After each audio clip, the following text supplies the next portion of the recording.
labāk aprunājam cilvēkus. Kāds cilvēks ļoti nepatīk. Jūs pasakiet, un es pieliešu eļļugunī. Tā, lai mēs visi nonākam uz kādām transes stāvokļiem, sakam, bļaut, vāršķīties pa grīdi, tā aiz naida. Izkliegt visu to sāpi un pateikt, ko mēs viņiem izdarīt, ja viņš šeit tagad atrastos mūsu vidū. Tas būtu interesanti. Mēs varētu kvalificēties kā sektu un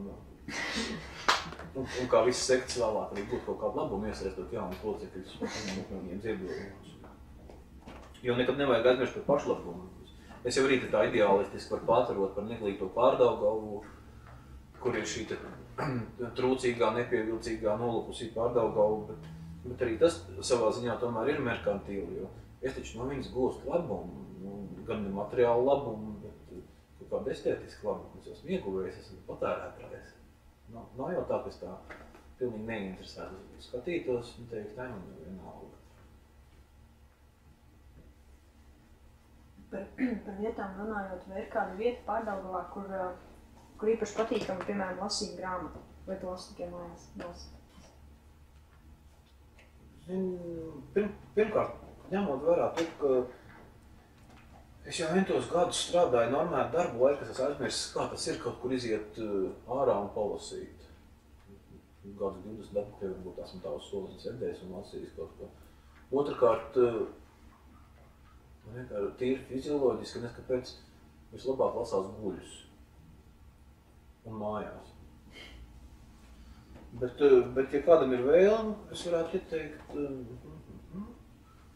man liekas, tas pats Uzvaras parks varētu būt forša vieta lasīšanai, kāpēc gan ne? Tīpaši 9. maijā. Rokas ņos no veterāniem.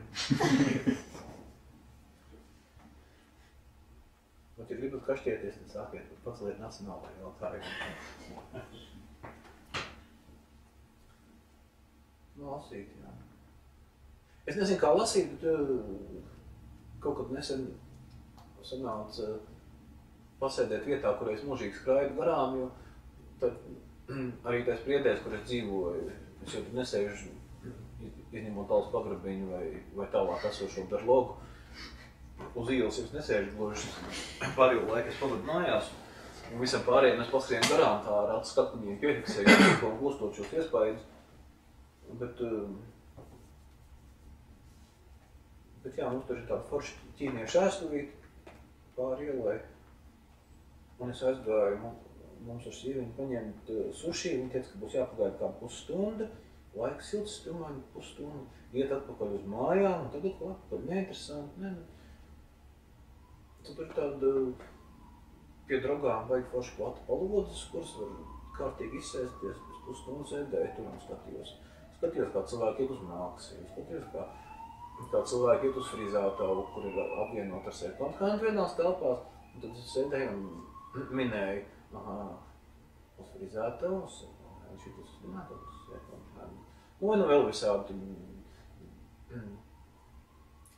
vai, piemēram, cilvēks atslēdz velospēdu, tad es domāju, vai tas ir viņa velospēds, vai viņš uzlūk šobrīd. Te paņcēt par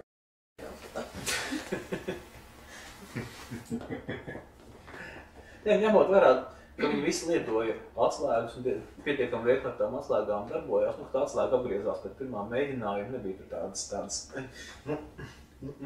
pamēģināšu kaut ko citu, vai ne, skrūvgriezmošu. Neradās aizdomas īpaši, laikam tie bija tie īstie īpašnieki.